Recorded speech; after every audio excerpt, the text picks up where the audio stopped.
Donc les questions de 2019, en juillet et en septembre, c'était le problème stoichiométrique qui a peut-être été considéré comme des questions faciles en 17 et en 18. Ici, on a pu croire qu'ils avaient corsé l'histoire, mais le problème n'est pas compliqué en soi, mais il faut sauter au-dessus de tout ce vocabulaire du titrage. Donc pour vérifier le titre d'une solution de permanganate de potassium, déjà on vous donne le nom d'un sel et dans l'équation vous n'avez que l'ion, donc la partie permanganate, donc le potassium est un ion spectateur, c'est pas grave.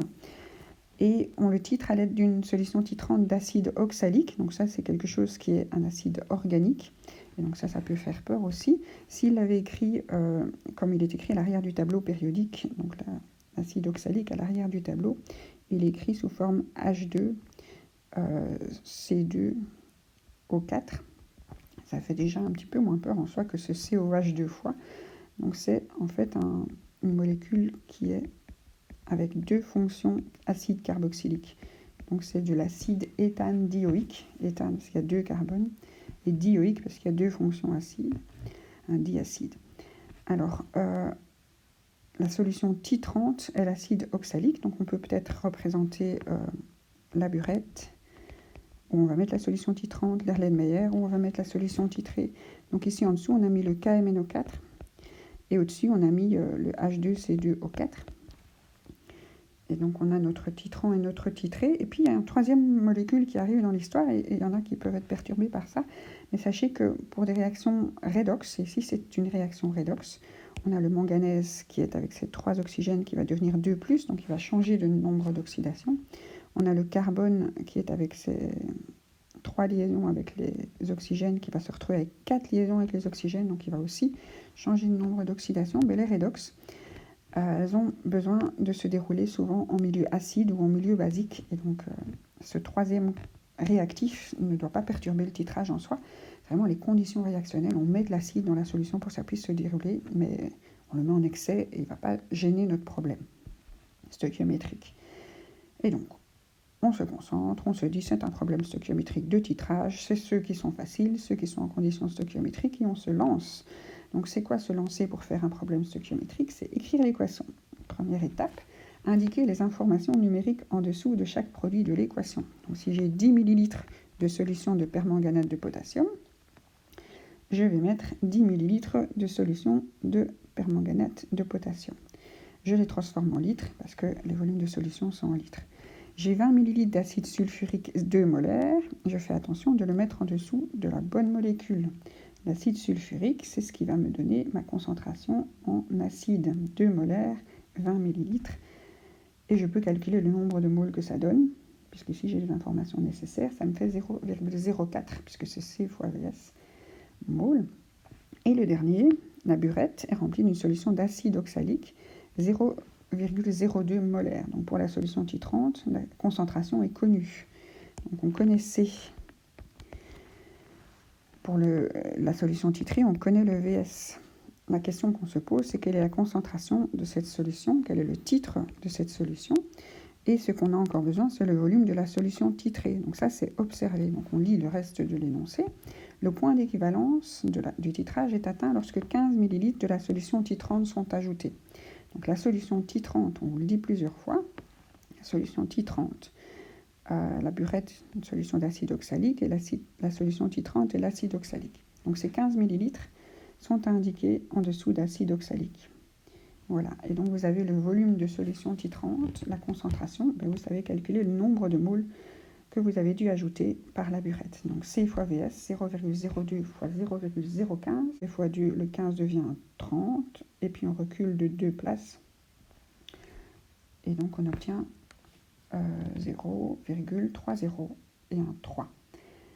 Alors, pour les titrages, donc on se rappelle bien qu'on va ajouter à la goutte près ce qu'il faut pour que les deux réactifs, le titrant et le titré, arrivent à 0.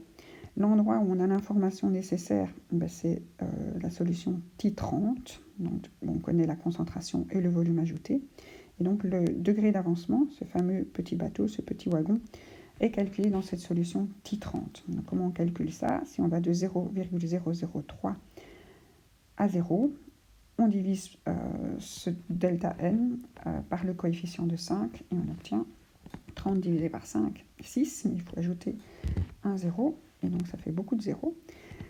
Une fois qu'on sait que les réactifs arrivent à 0 dans le titrage et qu'on se pose la question quel est le titre, quelle est la concentration, il faut remonter le remplissage du tableau, et donc on fait 0 plus 2 fois 6 10 millièmes là, et donc on se retrouve avec 12 10 millièmes. Pour avoir la concentration inconnue, ce qu'on cherche, le titre de la solution, on doit diviser les moles par les litres. Une concentration molaire, c'est des moles divisés par des litres. Et on voit que l'échantillon était de 10 millilitres, donc 0,01 litre. Et donc si vous voulez diviser par 0,01, vous faites fois 100. Et donc on supprime 2 zéros, on obtient 0,012. Et comme la réponse nous est donnée avec une puissance de 10, on voit que la virgule doit reculer de 2 endroits. Et donc c'est 1,2, 10 moins 2 molaires. La réponse D. Donc la question 13 peut être analysée au point de vue redox, mais ça je la reprendrai donc dans la partie 15, je crois, les redox. Alors, le problème stoichiométrique de septembre 2019, alors c'est un problème assez classique en fait, qui était dans les livres de book en 4e, en 5e, en 6e, je crois que ça tombait pas mal de fois. Pour gonfler un airbag, donc ça c'est concret vraiment dans les voitures, c'est comme ça que ça se passe. Vous avez un solide, du nitrure de sodium, ou de l'azoture de sodium, je ne sais jamais comment on appelle ça, qui, avec une petite étincelle déclenchée par le choc, donc quand ça réagit, ça produit du sodium solide sous forme de poussière, et c'est assez dangereux au début. Les gens avaient les yeux brûlés avec ça, parce que quand le sodium touche de l'eau, il réagit fortement, il fait du NaOH et de l'hydrogène qui peut même prendre feu s'il y en a suffisamment. Mais surtout, c'est ça qui sauve les vies, c'est pas le fait d'avoir les yeux brûlés, c'est les 3 moles de gaz qui sont libérés instantanément. Donc c'est vraiment une explosion qui gonfle le sac. Alors, pour neutraliser ce sodium brûlant dangereux, on a aussi dans la poudre d'airbag du nitrate de potassium qui va réagir avec le sodium pour donner encore en plus un petit peu plus de gaz. Donc c'est génial, le sac sera encore plus gonflé. Et ces deux oxydes sont moins dangereux, mais on les neutralise avec de la silice aussi, du sable qu'il y a aussi dans l'airbag. Donc l'airbag a une poudre de 3 composants différents, et ça marche avec une petite étincelle électrique, et ça gonfle instantanément le sac de l'airbag. Alors on demande de calculer le volume de gaz produit dans les conditions normales de température et de pression. Ça c'est CNTP, c'est 0 degré, 1 atmosphère. Et donc on considérera 22,4 litres par mole pour les gaz. Et on dit que la petite pastille que vous avez contient 13 grammes de NaN3. Et j'imagine ce qu'il faut des autres réactifs. Alors, le problème stoichiométrique est à une seule information numérique. Donc, on écrit l'équation qui contient ce NaN3. Donc, c'est seulement la première. Donc, elle est déjà pondérée. 2 NaN3 donne 2 Na et 3 N2. Ces 13 grammes, ça fait combien de nombre de moles? On divise par la masse molaire. Et la masse molaire, c'est 23 plus 3 fois 14, ça fait 65. On se rend compte que 65... c'est 2 fois 65, c'est 130, et donc on peut mettre le petit 2 après la virgule. Donc on a 0,2 mol, donc 13, c'est 1/5 de 65. Et ces 0,2 mol, on les fait réagir complètement, donc une explosion et un seul réactif. Il n'y a aucune raison que la réaction soit pas complète. Et donc nos 0,2 mol, on calcule comment elles vont réagir avec de 0,2 à 0. Ça fait 0,2 divisé par le coefficient de 2, on voit que tous les produits apparaîtront avec ce degré d'avancement, ce petit bateau, ce petit wagon de 0,1. Donc on a 0,2 de sodium et 0,3 de diazote. Donc certains vont tenir compte uniquement de ça et vont se dire, tiens, j'ai 0,3 de diazote, je multiplie par mes 22,4 et j'obtiens 6,6, 1,2, donc ça c'est 22 fois 0,3, 66, 0,4 fois 0,3, ça fait 1,2. Donc ils ont envie de répondre 6,7 litres.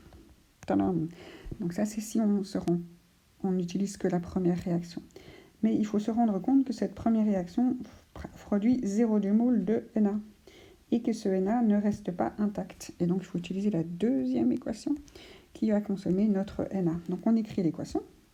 On indique en dessous du Na la quantité qui vient de la réaction précédente. On utilise le coefficient et le fait que ce sodium va bien réagir. C'est un très bon réactif. Donc, 0,2 à 0 divisé par le coefficient de 10. On a ici, j'ai mis un 0 de trop, 0,02. Donc ça, c'est notre multiplicateur. Et donc, ce qui nous intéresse, nous, c'est l'azote. C'est le seul gaz qu'on ait.